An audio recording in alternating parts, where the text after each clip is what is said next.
Yn y fideo yma, mi wnawn ni ystyried sut i ddarganfod gwreiddiau hafaliadau gan ddefnyddio rhywbeth ar enw perthynas gylchol, neu'n Saesneg recurrence relation. Felly, gadewch i ni gychwyn drwy ystyried yr enghraifft o'r hafaliad cubic yn hafalu 3x di cubio adio x tynnu 8. Nawr, y gwreiddiau ar gyfer yr hafaliad yma yw y gwerth neu'r gwerthoedd ar gyfer x, fel bod yr ochr dde o'r hafaliad, 3x di cubio adio x tynnu 8, yn hafalu 0. Felly, os dwi eisiau ffeindio y gwreiddiau ar gyfer yr hafaliad yma, dwi angen datrys yr hafaliad canlynol.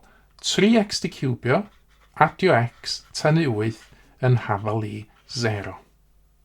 Nawr i weld darlun o'r sefyllfa yma, gadewch i fi yn awr estyn y cyfrifiannell graffigol yma allan.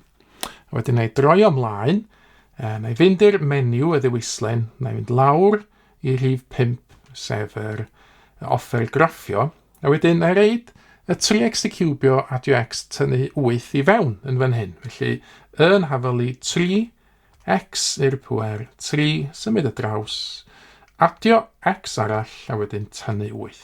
Reid hwnna i fewn, a wedyn pwyso'r botwm i lunio'r graff. Wel, dyn ni'n gweld siap S yn fan hyn, graff cubic ydy hwn, ac efallai os na i chwyddo fewn ychydig, pwyso F2 am zoom, zoom in, a pwyso execute yn y gwylod fan hyn. Dyn ni'n gallu gweld un o'r gwreiddiau nawr, oherwydd dyn ni'n gweld fod y linell las o fan hyn, y graff, yn torri drwy'r echelin X rhywle rhwng 1 a 2.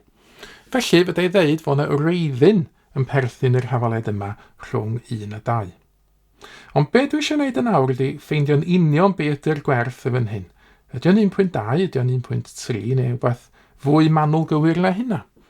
Felly eto, nôl yn fan hyn, dwi angen datrys yr hafaliad yma yn awr.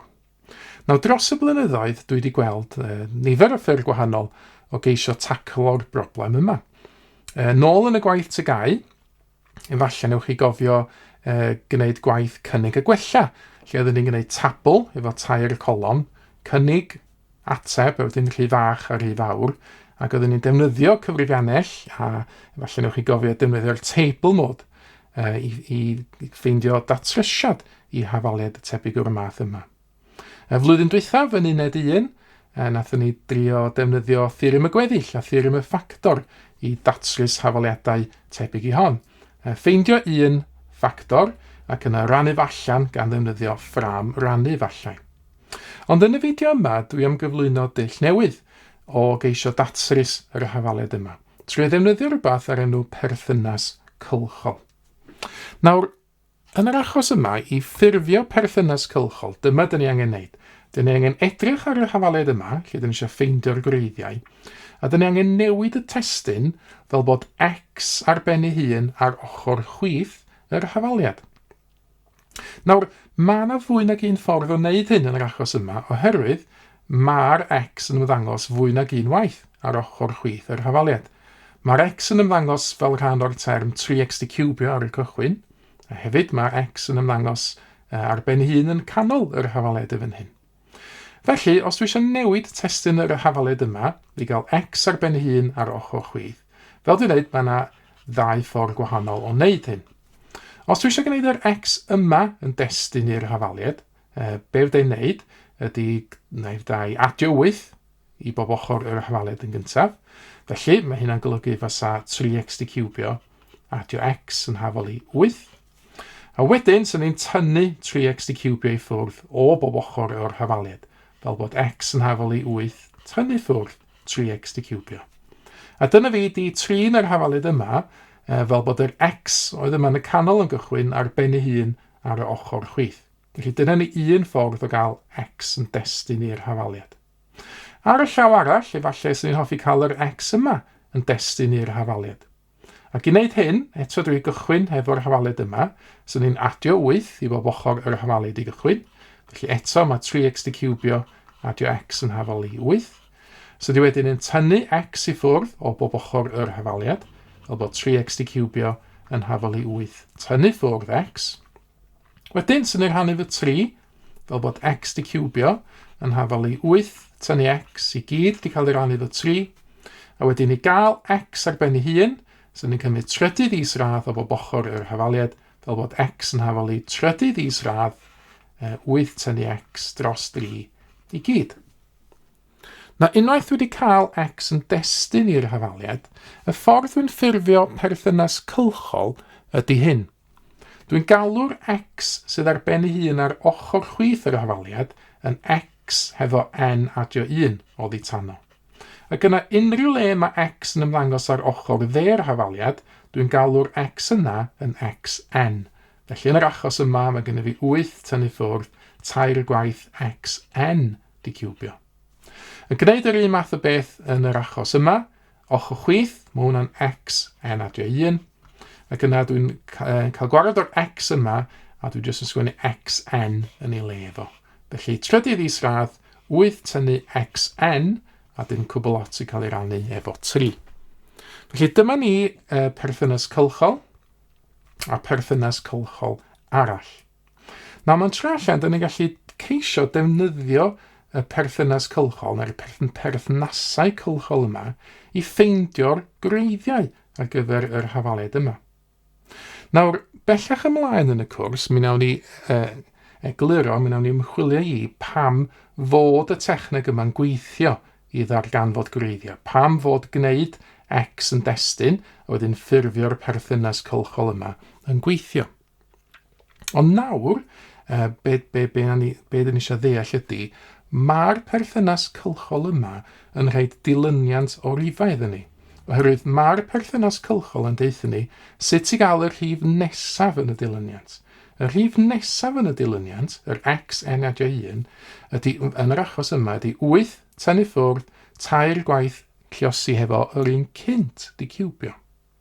Yn yr achos yma, y rhif nesaf yn y dilyniant, yr x n adio 1, ydy trydydd isradd 8 tynnu yr un cynt, yr xn rhan efo 3. Nawr, yn ôl at y graff fan hyn, os ni'n gael y sgrin yma bach mwy golad yn efo, oeddwn ni'n gweld fod gennyn ni reiddyn ar gyfer yr hafaliad yma rhwng 1 a 2. A dyn ni'n gallu gweld efallai fod o'n fwy agos at 1 nag ydy at 2. Nawr, bob tro dyn ni'n defnyddio perthynas gylchol fel y 2 yma, dyn ni angen cychwyn yn rhywle. A ble dyn ni'n cychwyn, dyn ni'n galw'n x dim. Nawr eto o'r graff, dyn ni'n gallu gweld fod y greiddyn yn agos at 1. Felly dwi am gychwyn yn 1. Felly mae x dim yn mynd i fod yn hafalu 1. Ac yna fydde ddefnyddio y perthynas gylchol yma i ffeindio y rhif nesaf yn y dilyniant. Yn yr achos yma, y rhif nesaf yn y dilyniant ydy x1. Ac i ffeindio x1, mae hynna, os dwi'n dilyn y perthynas gylchol, mae'n dod yn 8 tynnu ffwrdd 3 gwaith yr un cynt di ciwbio. Wel, yr un cynt ydy x dim. Felly 3 gwaith x dim di ciwbio. Felly, mae hynna wedi bod yn 8 tynnu ffwrdd 3 gwaith 1 di ciwbio. Wel, mae 1 di ciwbio yn 1. Felly, 8 tynnu ffwrdd 3 gwaith 1. A wedyn, 3 gwaith 1 yn 3, 8 tynnu 3 yn 5. A wedyn fydda i barhau i gael x2, yr un nesaf. So hynna'n 8 tynnu ffwrdd 3 gwaith yr un cynt, x1 di ciwbio. Felly, 8 tynnu ffwrdd 3 gwaith 5 di ciwbio.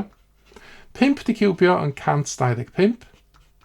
3 gwaith 125 yn 375. A wedyn 8 tynnu ffwrdd 375 yn mynd yn minus 368. Neu, so ni'n gallu cyfrin iawn, so ni'n deud minus 367. Nawr, so ni'n gallu cario ymlaen i weithio allan x3 cyn y blaen, ond wedyn mae yna ffordd gyflym o weithio allan y rhifau yn y dilyniant yma os dwi'n defnyddio cyfrifiannell ar botwm ateb neu'r answer button yn y gwylod efo hyn. O dyma ffordd o ddefnyddio'r cyfrifiannell i weithio allan y rhifau yn y dilyniant. Yn gyntaf, dyn ni'n rhaid x dim i fewn. Yn yr achos yma, dwi wedi dewis x dim yn 1. So, rhaid 1 i fewn a pwyso yn hafalu. A wedyn, dwi angen teipio fewn y perthynas gylchol, ond bob tro dwi'n gweld xn, a dwi'n gweld fod yna dyfynu unwaith i fan hyn, dwi eisiau pwyso'r botwm answer. Felly, os dwi'n dilyn y perthynas gylchol, 8 tynnu ffwrdd 3 lliosi hefo'r xn, yr answer, a wedyn mae hwnna angen cael ei ciwbio. Nawr, y tro cyntaf dwi'n pwyso'n hafal i rwan, dwi'n mynd i gael x1. Nawr, gynt, dwi wedi gweithio allan fo hynna yn 5. A wedyn, cwbl dwi angen neud rwan i ffeindio'r un nesaf, x2 wedi pwyso yn hafal i eto. Ac os dwi'n pwyso yn hafal i eto, dyna ni, dwi'n cytuno efo'r cyfrifiannell minus 367.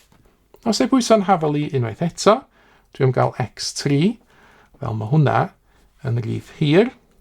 Mae hwnna'n 1, 4, 8, 2, 9, 2, 5, 9, 7.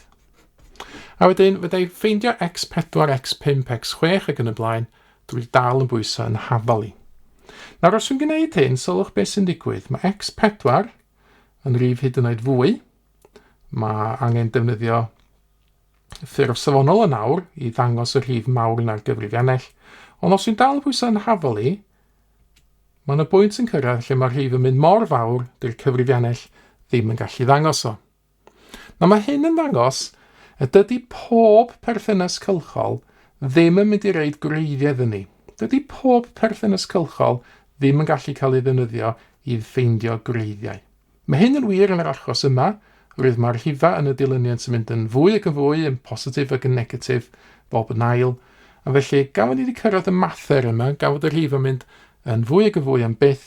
Be dyn ni ddeud yn hyn ydy fod yr gyfres yn dargyfeirio. A wedyn, dyn ni heb allu ffeindio gwreiddiau o'r perthynas gylchol yma. Yn Saesneg, sy'n ni'n deud divergent, a wedyn no roots.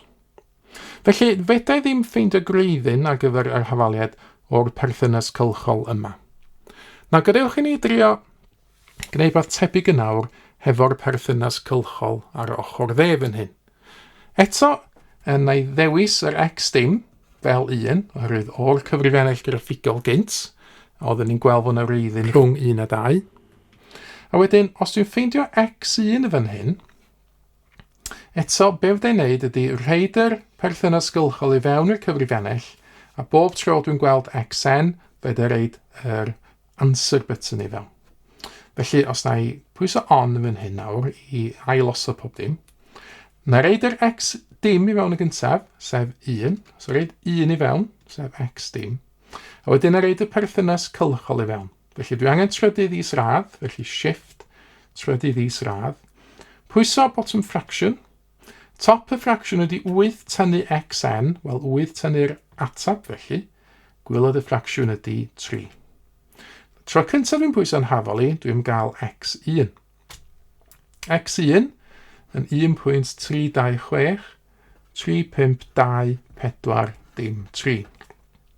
Os ei bwyso'n hafal i eto, dwi'n cael x2, 1.355, 41112. x3, os ei bwyso'n hafal i eto, 1.3567752. x4, 1.356668444. A fyddai gario ymlaen efo hynna, dwi'n gweld mae'r rhif yma'n setlo fawr. So felly x5, x6, x7, x8, 9, 10, 11, dych chi'n gweld am newid wan, 12, 13, 14, 15. Felly x15 byddai 1.366918667. A be dwi wedi ffeindio wrth wneud hyn, wrth ddefnyddio y perthynas gylchol yma, dwi wedi ffeindio un o gwreiddiau yr hafaliad. 1.366918667. Mae hwnna mor fanwl gywir am y cyfrifiannell yn gallu ddangos o. A fydde wirio hynna wrth mynd yn ôl at y cyfrifiannell graffigol. Gan weld o'n dal ar y sgrin fan hyn, dwi'n meddwl. Os na i bwyso, gael hwn i fyny ddech chi, os na i bwyso'r G-solve F5, a wedyn os na i ofyn am root yn fan hyn, y gwreiddyn F1, dyna ni'r cyfrifiannell graffigol. wedi ffeindio'r gwreiddyn, a dyn ni'n cytuno efo'r perthynas gylchol mewn 1.306691867. Felly, dyna ni wedi dangos sut i ffurfio perthynas gylchol, a sut i ddefnyddio fo wedyn hefo cyfrifiannell i ffeindio gwreiddyn ar gyfer hafaliad.